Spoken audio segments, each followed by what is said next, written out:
Para suster, saudara-saudari-saudariku yang terkasih dalam Kristus.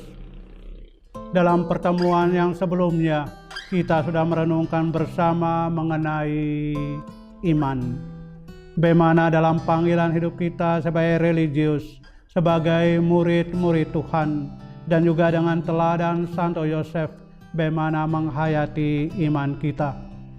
Satu ungkapan yang sangat menarik dari Paus Fransiskus dalam surat apostoliknya mengenai Patris Corde, yaitu bahwa di tengah pahara kehidupan kita tidak boleh takut untuk menyerahkan kemudi perahu kita kepada Allah. Itulah yang juga telah dihayati oleh Santo Yosef. Di tengah prahara kehidupan, ia menyerahkan kendali perahunya, kemudi perahunya kepada Allah. Dan pada kesempatan ini kita akan melanjutkan permenungan kita mengenai harapan. Santo Yosef, penuntun harapan yang sejati. Sehubungan dengan hal ini, saudara-saudariku yang terkasih, kita mengawalinya dengan membaca dari surat kepada orang Ibrani, bab 6 ayat 9 sampai 20.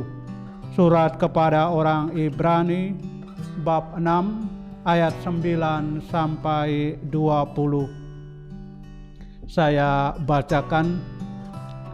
Tetapi hai saudara-saudaraku yang kekasih, sekalipun kami berkata demikian tentang kamu, kami yakin bahwa kamu memiliki sesuatu yang lebih baik yang mengandung keselamatan. Sebab Allah bukan tidak adil, sehingga ia lupa akan pekerjaanmu dan kasihmu yang kamu tunjukkan terhadap namanya, oleh pelayanan kamu kepada orang-orang kudus yang masih kamu lakukan sampai sekarang.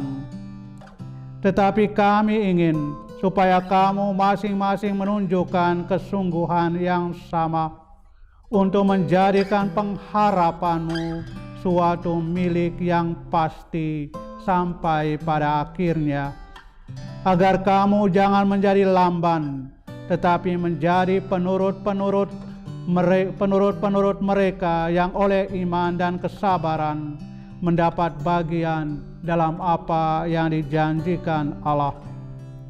Sebab ketika Allah memberikan janjinya kepada Abraham, ia bersumpah demi dirinya sendiri, karena tidak ada orang yang lebih tinggi daripadanya. Katanya, Sesungguhnya aku akan memberkati engkau berlimpah-limpah dan akan membuat engkau sangat banyak. Abraham menanti dengan sabar, dan dengan demikian ia memperoleh apa yang dijanjikan kepadanya. Sebab manusia bersumpah demi orang yang lebih tinggi, dan sumpah itu menjadi suatu pengokohan baginya yang mengakhiri segala bantahan. Karena itu, untuk lebih meyakinkan mereka yang berhak menerima janji itu akan kepastian putusannya, Allah telah mengikat dirinya dengan sumpah, supaya oleh dua kenyataan yang tidak berubah-ubah tentang mana Allah tidak mungkin berdusta, kita yang mencari perlindungan beroleh dorongan yang kuat untuk menjangkau pengharapan yang terletak di depan kita. Pengharapan itu adalah sau yang kuat dan aman bagi jiwa kita, yang telah dilabuhkan sampai ke belakang tabir, di mana Yesus telah masuk sebagai perintis bagi kita ketika ia menurut peraturan Melkisedek menjadi imam besar sampai selama-lamanya. Demikianlah sabda Tuhan. Syukur kepada Allah. Para suster, saudari-saudariku yang terkasih, satu kalimat yang sangat indah dari surat kepada orang Ibrani. Pengharapan itu adalah sau yang kuat dan aman bagi jiwa kita. Hidup sebagai murid Tuhan, juga sebagai religius, adalah hidup dari harapan. Itulah harapan akan janji Tuhan yang disiapkan untuk kita murid-muridnya. Ada beda besar antara optimisme dan harapan. Optimisme itu barangkali kita dapatkan dengan perhitungan-perhitungan manusiawi, lain dengan harapan. Harapan berdasarkan pada iman kita, iman kekristenan kita, harapan Kristiani akan janji Tuhan, janji keselamatan, kebahagiaan bagi kita umatnya.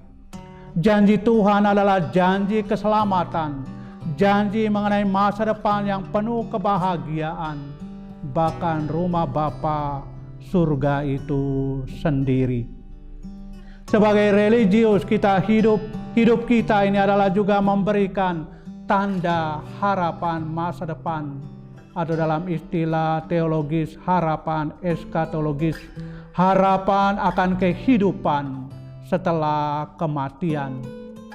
Apa yang akan kita alami setelah kematian kita sudah kita hayati sesungguhnya secara sederhana dalam pilihan hidup bakti kita, pilihan hidup kita sebagai religius. Paus Yohanes Paulus II dalam anjuran apostolik Vita Consecrata mengenai hidup bakti menggarisbawahi aspek harapan eskatologis hidup bakti ini. Paus Yohanes Paulus II mengatakan, termasuk kewajiban hidup bakti menunjukkan bahwa Putra Allah yang menjelma menjadi tujuan eskatologis segala sesuatu. Cahaya cemerlang yang memudarkan tiap sinar lainnya dan keindahan tanpa batas, satu-satunya yang memuaskan sepenuhnya hati manusia. Keindahan tanpa batas, satu-satunya yang memuaskan sepenuhnya hati manusia. Vita Consecrata nomor 16. Dan lagi Paus Yohanes Paulus II mengatakan, jadi dalam hidup bakti pokoknya bukan hanya mengikuti Kristus seutuh hati, mengasihinya melebihi ayah atau ibu, melebihi anak laki-laki atau perempuan. Sebab itu kewajiban setiap murid, melainkan menghayati dan mengungkapkannya dengan menjadikan seluruh hidupnya serupa dengan Kristus dalam komitmen menyeluruh yang memperlambangkan kesempurnaan pada akhir zaman sejauh itu mungkin dalam kurun waktu dan sesuai dengan berbagai karisma yang memperlambangkan kesempurnaan pada akhir zaman. Suatu harapan eskatologis dalam panggilan hidup kita sebagai religius pelaku hidup bakti. Harapan itu tentu berkaitan dengan masa depan penuh keindahan. Harapan masa depan penuh kebahagiaan yang tidak bisa diberikan oleh dunia. Hanya bisa disediakan oleh Tuhan sendiri bagi kita yang menaruh harapan kepadanya. Harapan adalah salah satu kebajikan ilahi, sebagaimana halnya juga kemarin sebelumnya sudah kita renungkan berkenaan dengan iman.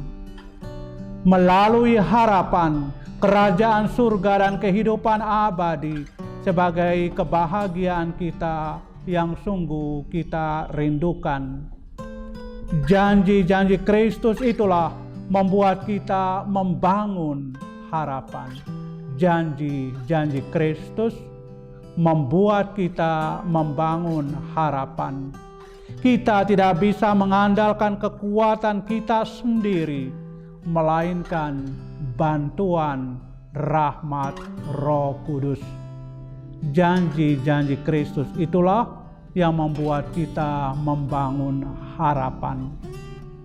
Kita tidak bisa mengandalkan kekuatan kita sendiri.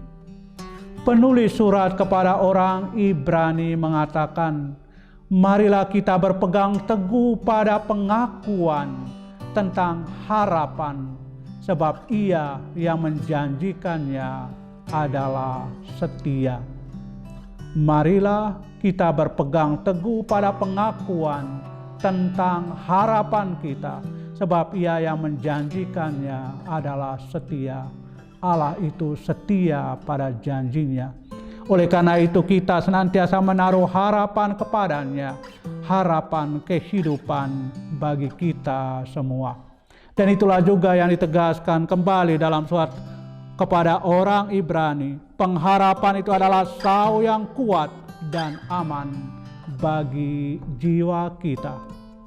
Lalu juga Paulus kepada sahabatnya Titus menulis, Allah telah melimpahkan Roh Kudus kepada kita melalui Yesus Kristus Juru Selamat kita, supaya kita sebagai orang yang dibenarkan oleh kasih karunia-Nya berhak menerima kehidupan abadi sesuai dengan pengharapan kita.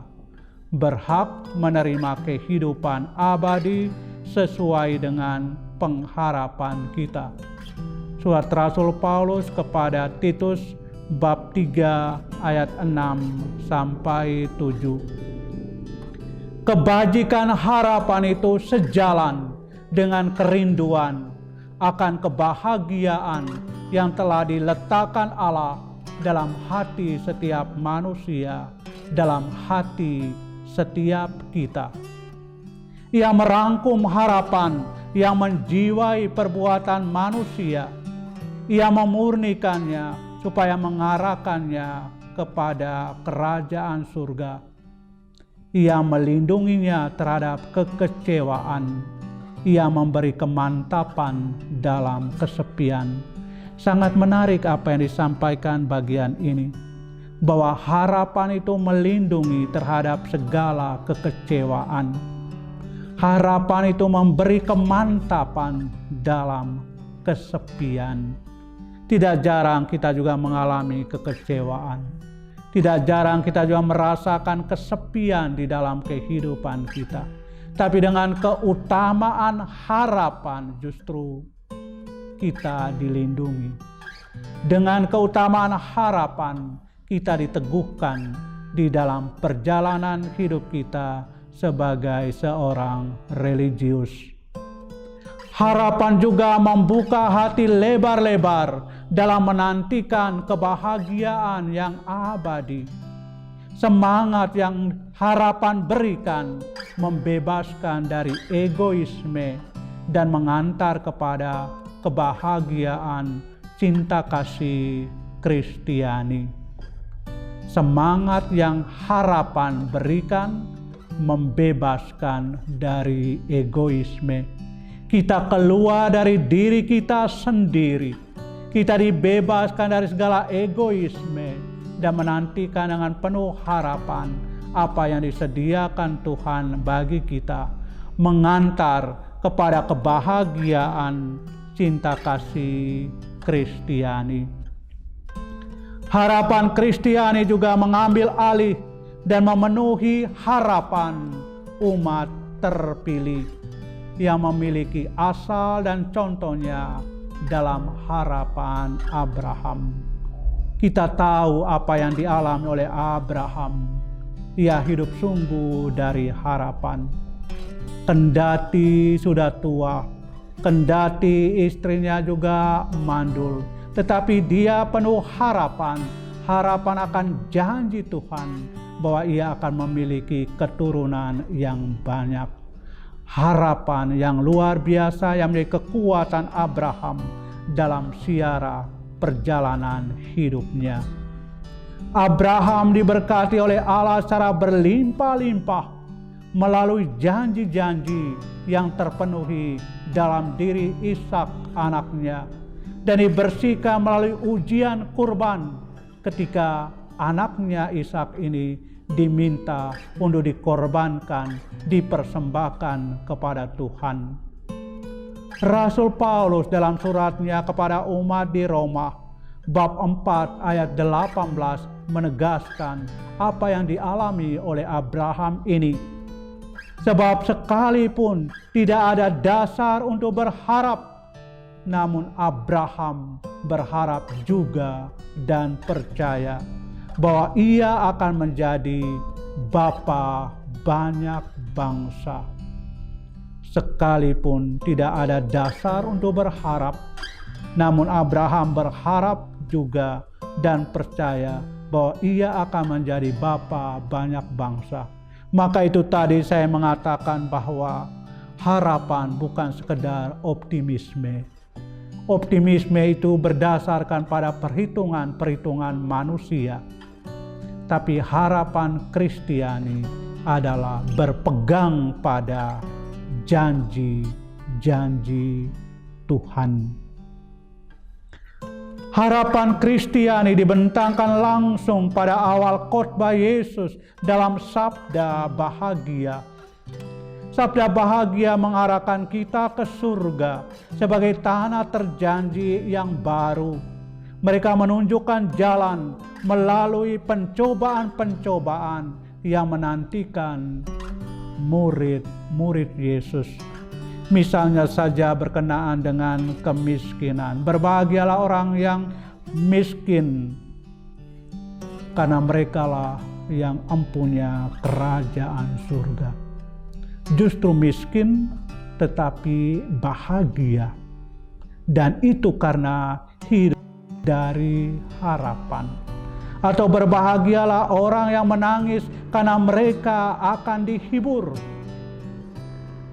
Menangis tapi bahagia, itu karena harapan Kristiani.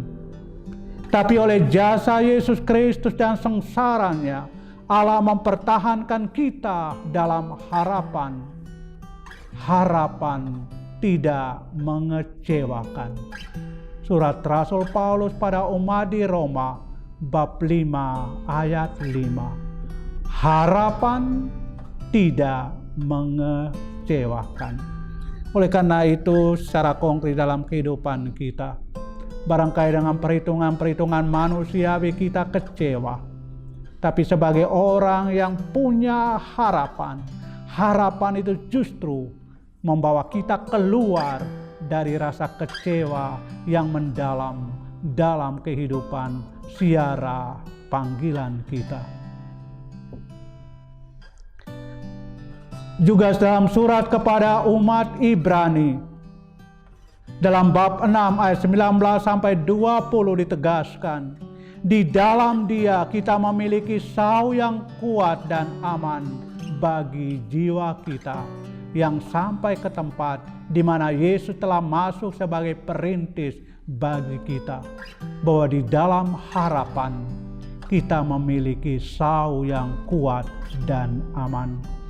Juga dalam surat pertama Rasul Paulus pada umat di Tesalonika bab 5 ayat 8 disampaikan, Rasul Paulus menulis, baiklah kita sadar, berbaju sirakan iman dan kasih, berketopongkan pengharapan keselamatan. Berketopongkan pengharapan keselamatan. Harapan merupakan senjata yang membela kita dalam perjuangan demi keselamatan kita. Harapan ini sungguh meneguhkan, menguatkan dalam perjuangan hidup kita.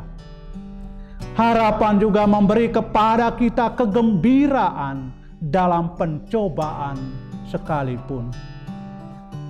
Menarik bahwa harapan memberi kepada kita kegembiraan justru di tengah pencobaan. Itulah yang disampaikan oleh Rasul Paulus dalam suratnya kepada umat di Roma, bab 12 ayat 12. Bersukacitalah dalam pengharapan, sabarlah dalam kesesakan. Bersukacitalah dalam pengharapan, sabarlah dalam kesesakan. Harapan juga mengungkapkan diri dalam dan dikuatkan oleh doa. Sekali lagi, harapan mengungkapkan diri dalam dan dikuatkan oleh doa. Oleh karena itu, manusia yang berdoa, apalagi kita sebagai religius, masuk di dalam doa, itu berarti kita mengungkapkan harapan kita di tengah suka duka kehidupan kita. Dan ini terutama terungkap dalam doa Bapa Kami, kesimpulan dari segala sesuatu yang kita rindukan dalam harapan.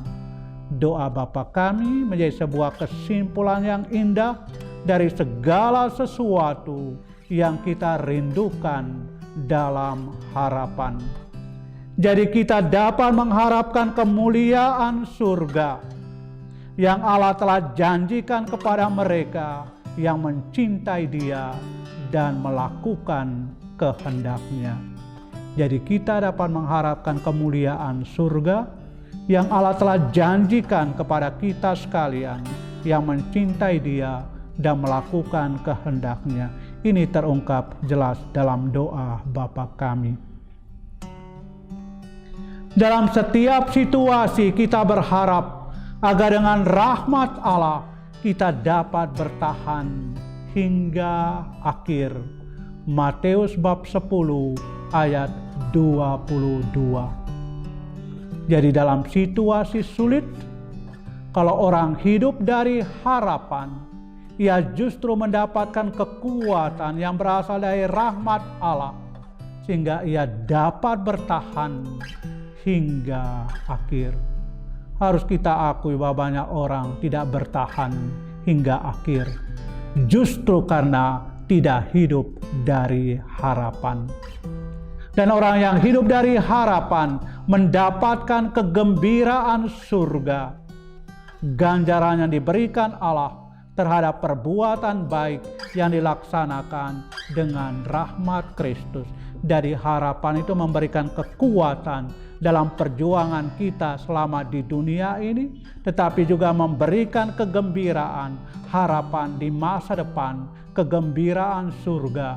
Ganjaran diberikan Allah terhadap perbuatan baik yang dilaksanakan dengan rahmat Kristus.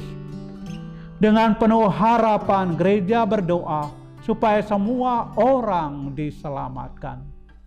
Jadi gereja juga berdoa dengan penuh harapan supaya semua orang diselamatkan, bukan hanya sekarang di dunia ini, tapi juga kelak setelah kematian semua orang diselamatkan. Surat pertama Rasul Paulus kepada Timotius bab 2 ayat 4. Ia sangat merindukan agar dipersatukan bersama Kristus, mempelainya dalam kemuliaan surga.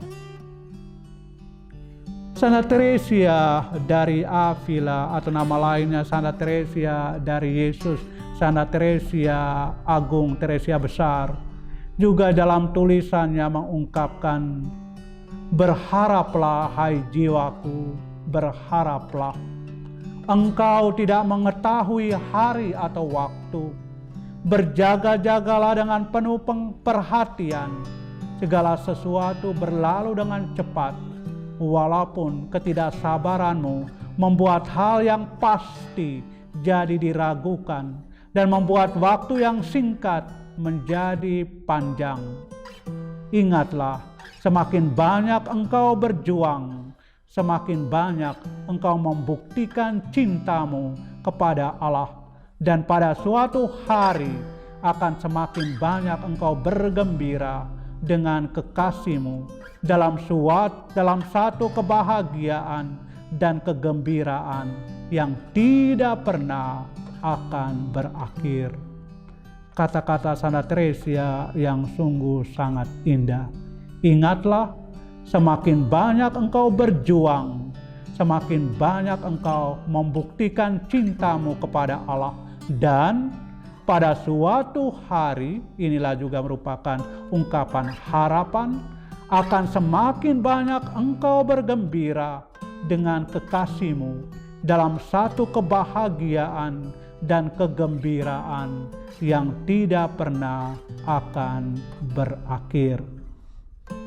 Lalu Paus Benediktus ke-16 dalam ensikliknya mengenai Spe Salvi, harapan yang menyelamatkan, menegaskan bahwa harapan kita yang sejati hanya terdapat pada Allah. Harapan kita yang sejati hanya terdapat pada Allah. Paus Benediktus ke-16 mengatakan, sekali lagi kita membutuhkan harapan-harapan kecil maupun besar yang memperkuat perjalanan kita hari demi hari. Tetapi itu tidak cukup tanpa harapan besar yang harus melampaui segala sesuatu yang lain. Hanya Allah lah yang dapat menjadi harapan besar ini, yang meliputi seluruh realitas dan dapat memberikan serta menganugerahkan apa yang tidak dapat kita peroleh sendiri.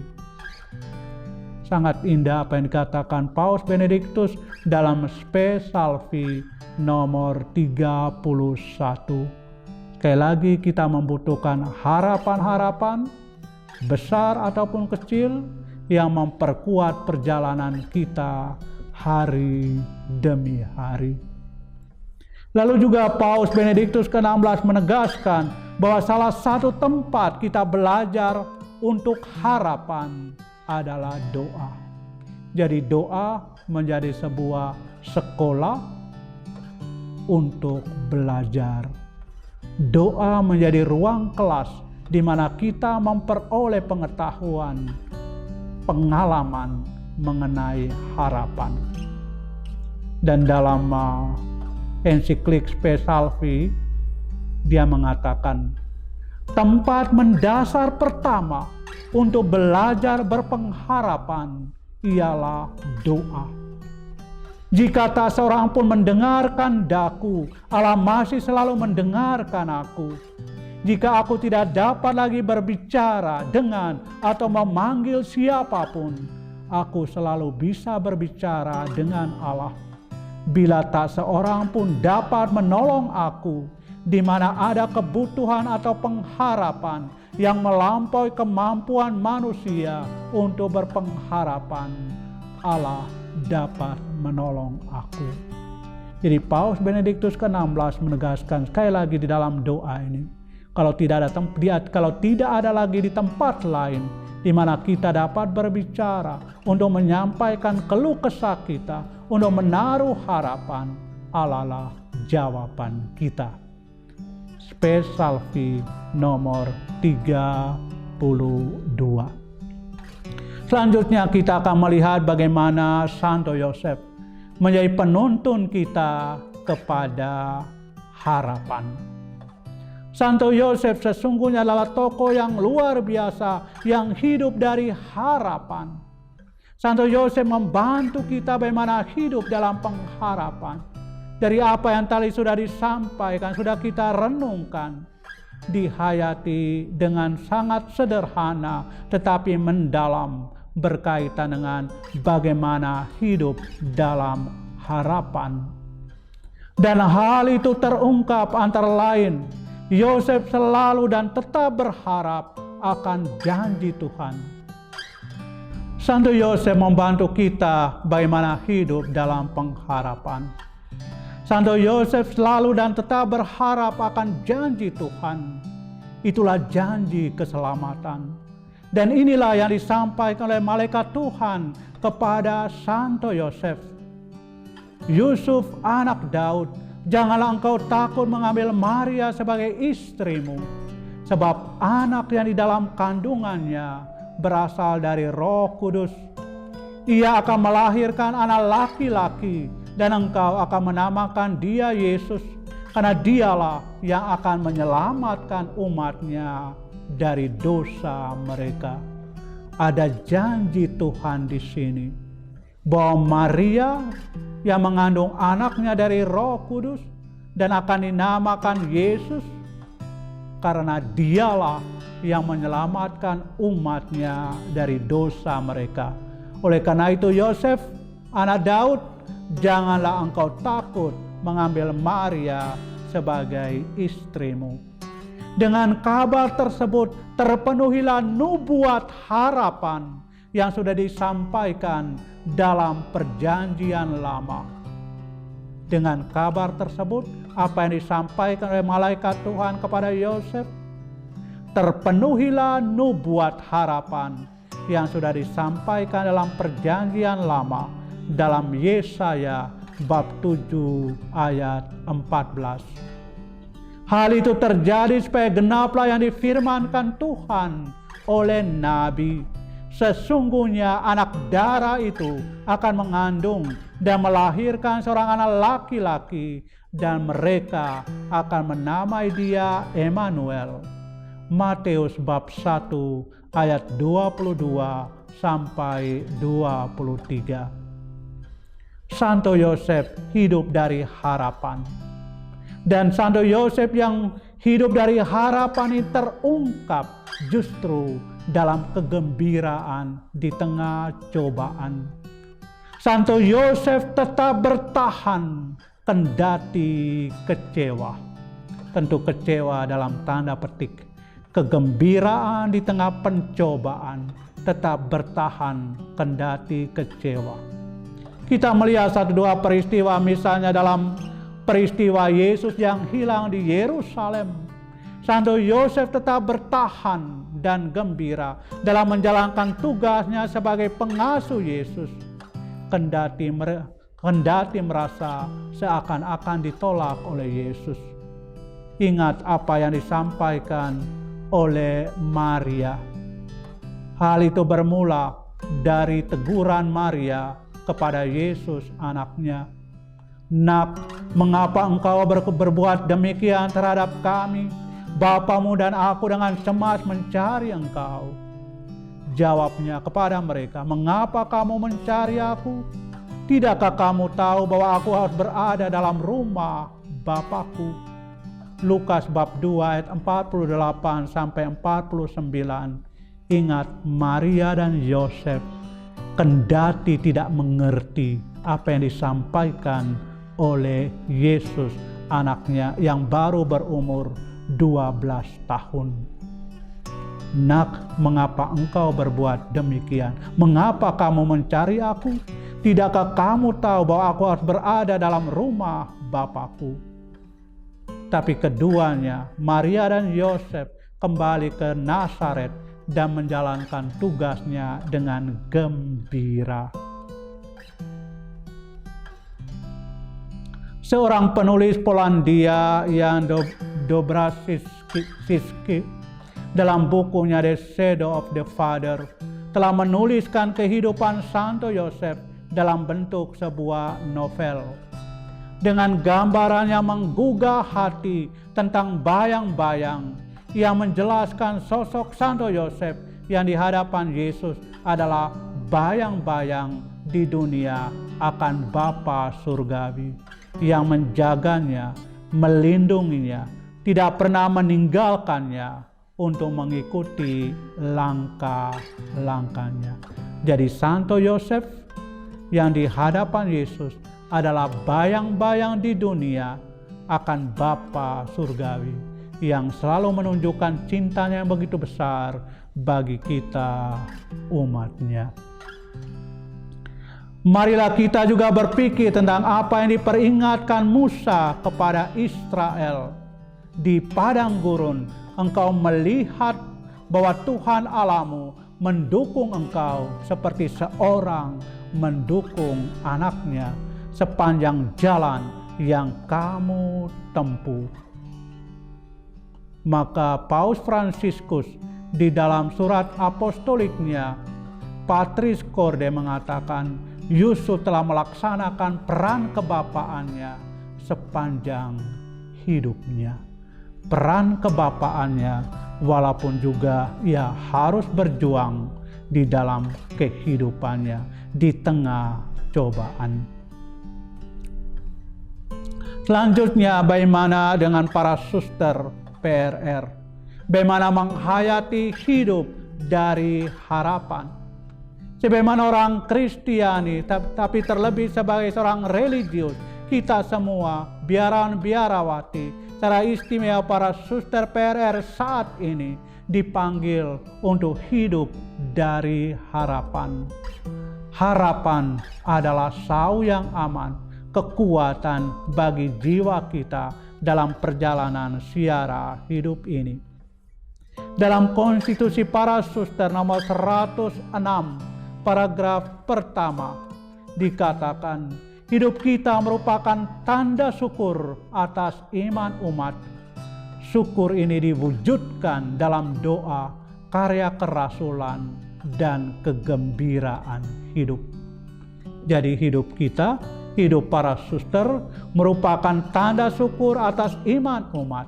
Dan syukur ini diwujudkan dalam doa, karya kerasulan, dan kegembiraan. Orang yang hidup dalam doa, mengungkapkannya juga dalam karya kerasulan dan juga kegembiraan adalah orang-orang yang hidup dari harapan. Orang-orang yang hidup dalam harapan biasanya mengungkapkannya dengan kegembiraan dan rasa syukur atas kebaikan dan cinta Tuhan. Lalu dalam konstitusi nomor 108 paragraf pertama dikatakan Putri Renya Rosari dipanggil Allah dan dihimpun oleh semangat untuk bersyukur dan memuji Allah pencipta dan penyelamat umat manusia, serta untuk mengabdi dan melayani karya penyelamatan umat manusia.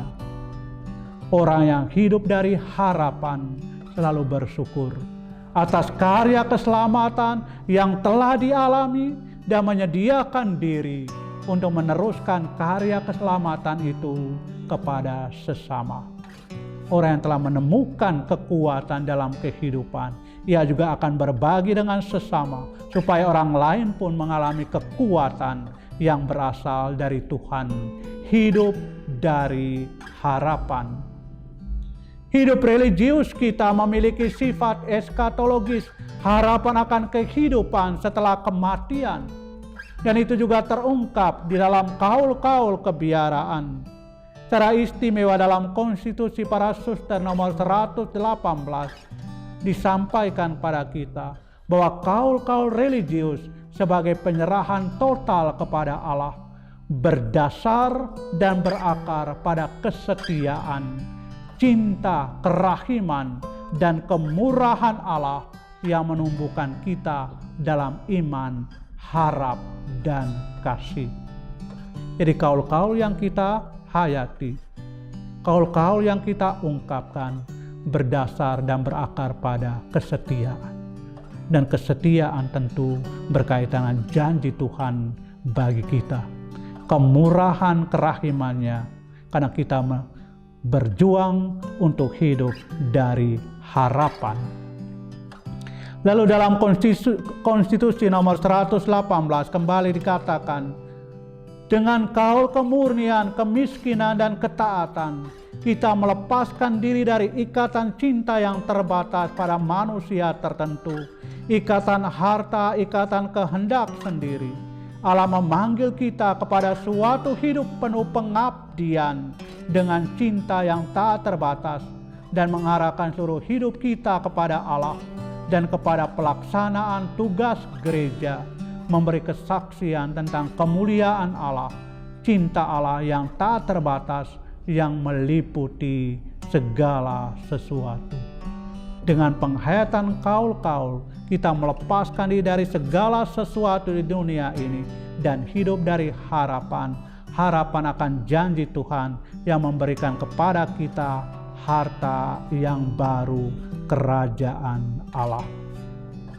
lalu dengan menghidupkan semboyan kongregasi dah mihi virtutem, kita semakin menampilkan gaya hidup orang-orang yang menyerahkan diri kepada Allah. Dah mihi virtutem, kita semakin menampilkan gaya hidup orang-orang yang hidup dari harapan akan janji Tuhan. Para suster, saudari-saudariku yang terkasih, kita sebagai orang Kristiani sekali lagi kita diingatkan bahwa kita boleh kehilangan segala-galanya, tapi jangan sampai kehilangan harapan. Dalam surat kepada orang Ibrani, penulis surat ini mengatakan, pengharapan itu adalah sau yang kuat dan aman bagi jiwa kita yang telah dilabuhkan sampai ke belakang tabir, di mana Yesus telah masuk sebagai perintis bagi kita. Ketika ia menurut peraturan Melkisedek menjadi imam besar sampai selama-lamanya. Ibrani bab 6 ayat 19 sampai 20. Oleh karena itu, para suster, saudari-saudariku yang terkasih, marilah kita hidup dari harapan akan janji Tuhan yang disediakan bagi kita. Santo Yosef dengan cara yang sangat sederhana tapi mendalam telah mengungkapkan di dalam hidupnya bersama dengan Maria dan Yesus, hidup dari harapan di tengah kegembiraan dan pencobaan, di tengah segala kesulitan kehidupan, dalam diam tanpa memberikan banyak komentar, dalam keheningan tanpa banyak bicara. Santo Yosef mengajarkan bagaimana hidup dari harapan, pasrah total kepada apa yang menjadi janji Tuhan, janji keselamatan bagi kita semua. Demikianlah para suster, beberapa hal pokok pikiran yang dapat saya sampaikan dalam kesempatan ini, bahwa Santo Yosef adalah penuntun kepada harapan. Sekian dan terima kasih. Tuhan memberkati. Bunda Maria dan Santo Yosef mendoakan kita semua.